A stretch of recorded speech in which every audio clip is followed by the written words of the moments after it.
Well, this is a bit different, isn't it? Welcome to First Impressions.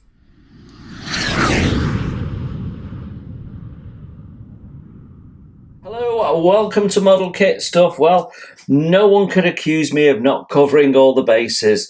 This is something a little bit different for me, to say the least. I have not done many animals when it comes to modelling. I've done a cat, I've done a dog, I attempted to do a horse on the Polish Lancer, 30 years ago maybe. Yeah, animals I think are probably the hardest thing in the modelling hobby to paint, and this will certainly be a challenge. So this is part of Airfix's old 70s wildlife series. To my knowledge, and if you want to correct me, please do so in the comments. To my knowledge, there was 4 in the series. There was a little owl, there was robins, there was a kingfisher, and there was the Bluetits. And out of those 4, the Bluetits is the most common that you can find around now.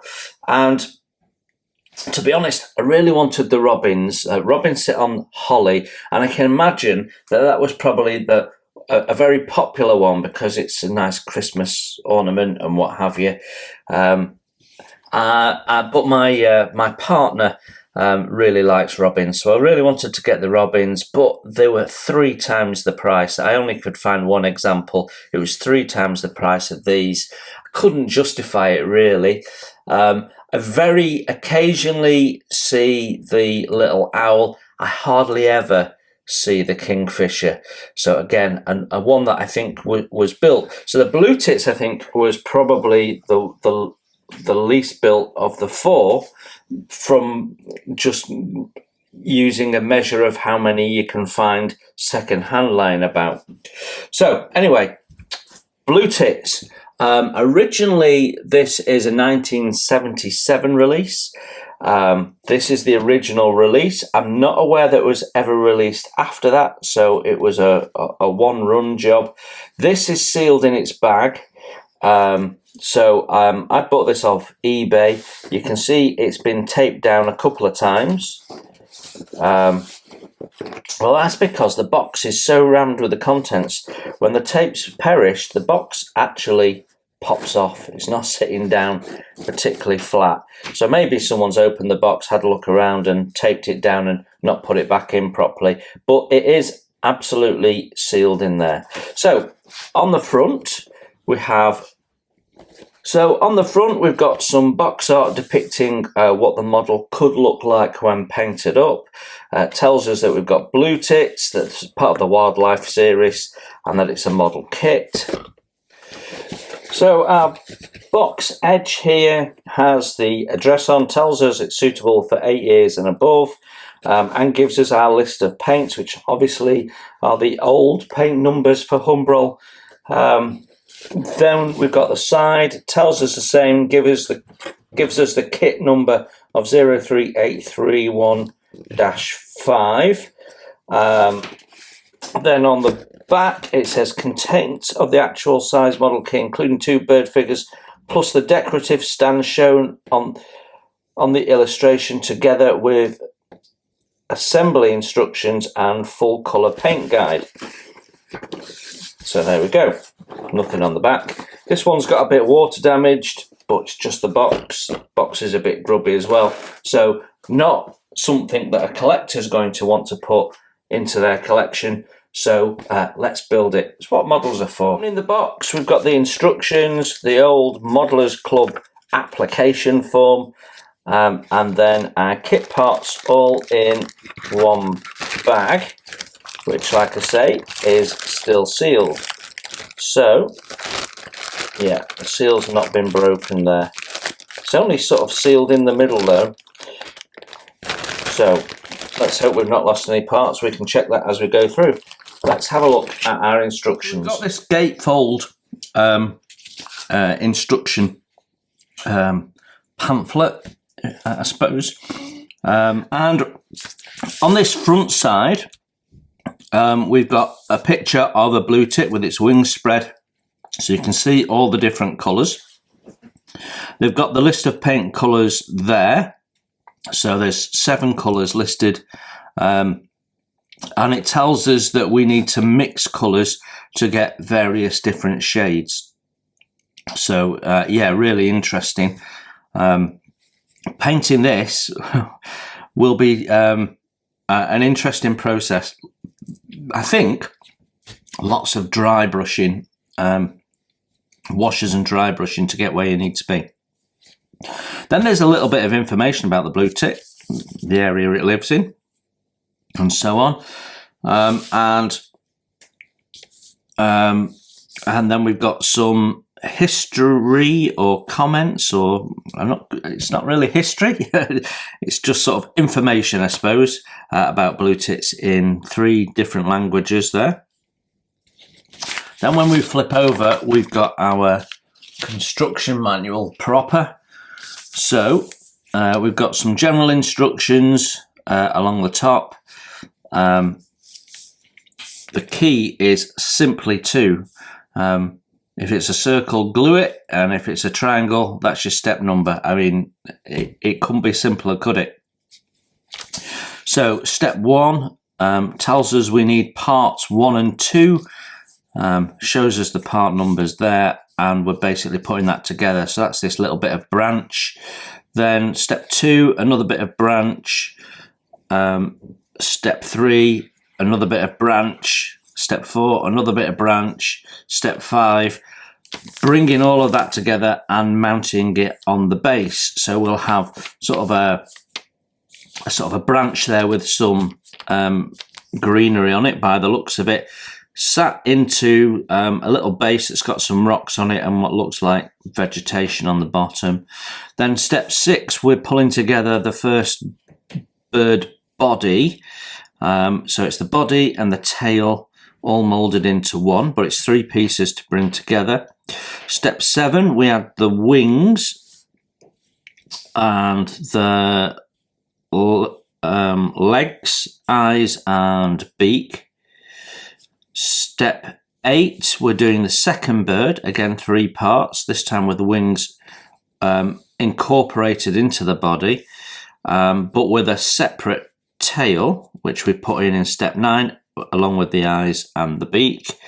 And then step 10, we're adding the feet to that second bird. And then in step 11, we mount the birds onto their display stand, and we've got back claws that we put on to sort of show it in place.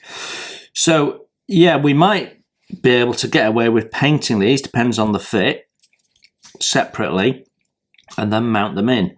So it looks fairly well designed, very simple. This is all going to be about the painting, really, isn't it, this? Okay, let's have a look at our parts. Hold that back up correctly. Well, remarkably, we've only got 2 parts that have come away from the sprue, and I'm not even sure whether one of them was in there loose anyway to start with. So this might be the earliest frame I've seen on an Airfix kit. So usually that at this period of time, parts would have been on a tree, but we have an actual sprue here rather than a tree. So we've got this frame with the parts mounted inside. I think this is the earliest example of this I've seen from Airfix. If you know differently, then please let me know, because I am interested in these sort of things. Right, we've got one section of bird. This is the second bird with its wings open. And there's lots and lots of texturing, as you'd hope. It's obviously, these are the days when tooling was made from, they used to make a wooden sort of representation of the model, and that's what the tooling would be made round. So this is all hand carved basically, and yeah, you can see you've got individual veins in the feathers, but it's a little bit rough and ready, but it'll look fine painted up, I think. There's texturing on the body again, gives you the impression, and then that texturing changes its format on the head, and you can see there's direction there around the beak and the eyes and stuff, so they have some attention to detail. Here though, we've got quite a thick bit of plastic just there, which is going to detract from the reality of it. So whether, if I put this back piece on, yeah, I don't think there's much we can do about that. We'd have to leave it as it is, but it'll probably look all right. Then we've got two branch sections. The texturing on there, again, is really quite nice. And we've got a suggestion of bark and stripped from bark. So you can do some different colouring there. And then we've got some budding leaves. So they're quite thick, but that's okay because they're sort of more bud-like than a complete furled leaf. Yeah, that's all right. That's, you know, some real interesting painting challenges to be done there. Yeah, so I don't know whether that's the part that goes behind it. I don't think it is. Don't think it is. The shape's wrong. Then we've got some claws. We've got the eyes, which is just basically a mound. So you're going to have to paint that eye in. And then we've got the two beaks, one open, one closed.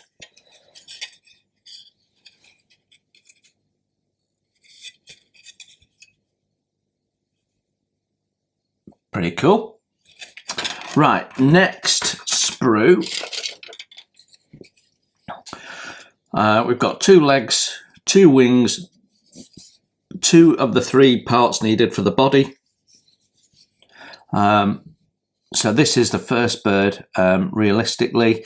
And again, we've got all this flow and direction there. Now, I think when you put the wing on, it all depends on the fit, whether you need to paint underneath there first or whether it's covered up and you can't see it, so you can build it up and then paint it.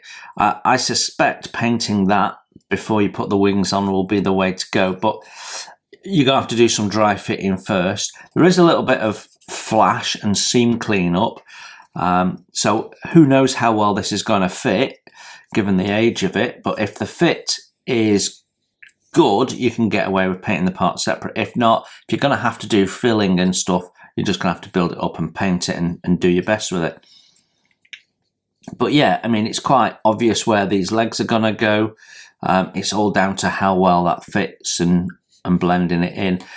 There isn't really flash, it's just a bit of seam on there. It just needs tidying up. So you can see it's a little bit lumpy. That's par for the course for 1977. Yeah.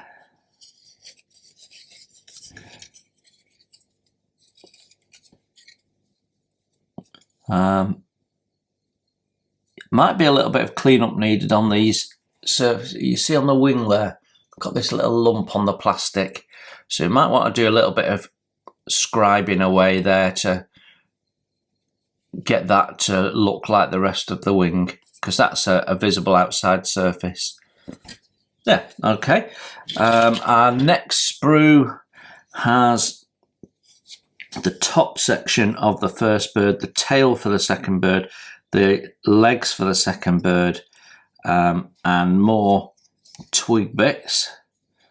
Again, the leaves are quite chunky, but painted green, given a wash, dry brushed with a paler green, should look fine. The claw detail is a little bit lacking, and I've just seen my first ejector pin mark in a place I don't really want to see it. Yeah, it's right on the top near the knuckles there. I have to fill that and shape it. But texturing's all, it's all a bit soft moulded obviously, but the texturing's all okay.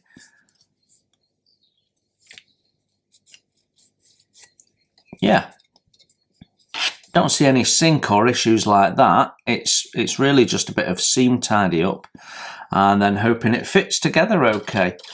And then our last sprue, not the last parts yet though, has the other half of the second bird, the main part of the base branch on the base, and more twiggy bits. And this is a bit more tree-like, isn't it? You know, they haven't completed the frame. So yeah, I don't see any issues with that. I mean, it's all, for the time, it's all very nicely done. It's not particularly crisp, but which will give you 1 or 2 challenges with painting, but be really interesting to see what this looks like when it comes together really well.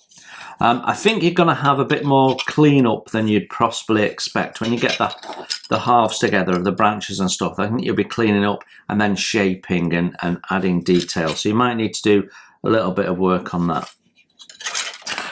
Then the 2 parts that were loose in the bag, this is the top of the second bird here. And you can see the feathers are really nicely done actually. There is some flats, what look like flats, but in the light I can just see some very subtle feathering, so that's nice. Oh, looks good to me. And then I suspect this was in separately because I don't see a sprue gate connection point, so I think this was always separate, so only 1 part broken off. And it almost looks vac formed, doesn't it? But it's not. It's a good thick piece of plastic. So that's where our branch is going to come out. We've got some stones and then we've got some rough, so you can paint that green, do some paler greens, give it a dark wash, maybe pick some little colours out or something, make it look a bit like heather or something. That might be nice. But yeah, nothing wrong with that. That'll look quite nice with the stones painted up, maybe different colours of stones for interest. Yeah, okay. So I've just noticed on the box it says 1978. So I said 1977, so that's a correction. There we have it. What are my first impressions? Well, I was going to open up by saying, what's the thought process behind doing this series of wildlife? How do you get from we make modern engineering and military models and, you know, ships and tanks and predominantly aircraft? What's the thought process that gets them to the point of, I know, it'd be a good idea if we did some birds? Yeah, I'm not sure that I get what they were trying to achieve or why they thought this would be a big seller. They only did 4, which suggests it wasn't a big seller. And I'm not aware that they were ever re-released, which also suggests they weren't a big seller. Yet here I am with one in my stash. Why? Well, it's something a bit different. It's a new challenge. I want to try and do a combination of airbrush and painting skills. I just want to see whether I can do a good job of it or not, to be honest. So it's all about the challenge for me. But I also know that my partner's not going to mind that being on display, much more so than a tank or a warship. So there's that. So I don't know. Maybe I don't know. Don't know what the thought process was. But we've ended up with a model that is interesting. The composure of the birds and how this all looks together looks really natural. It's been well thought through, well presented. Seems to be well moulded for the time. So the instructions are clear. We don't have to worry about decals. If the parts fit together okay, then they've done a really good job of it, and it looks nice. Painting is a little bit more vague. There isn't painting instructions as you go. It's paint it at the end, and they actually refer you to this image as well. So You don't have to put these birds in these positions, but I suspect the way they've been moulded, they probably best fit in those positions. But I think that's a nice brought together little scene anyway. So yeah, I'm quite interested. I mean, it should be a relatively quick to put together, so it'll all be about the painting. So a nice little project, change of pace from everything else that I tend to do. So actually, I'm quite intrigued to see how well I can do with this, because I've traditionally not done very well with painting animals. They're certainly much harder than the machinery. So there you go. If you've ever wondered, you now know what you get in the box. And if you've got one, let me know. And if you've got robins and you'd like to sell them at a reasonable price, let me know that as well. Thanks for looking in. Take care. Bye for now. Thanks for watching. Please hit the like button and subscribe if you haven't done so. It's free, and that way you won't miss my first impressions, my tool reviews, my product reviews, and any of my builds, including wooden model kits as well as plastic. It's all free, and if you'd like to support the channel, you can hit my PayPal link in the text below. Every pound goes straight into the channel to keep the cameras rolling and to do more fun stuff for you to watch.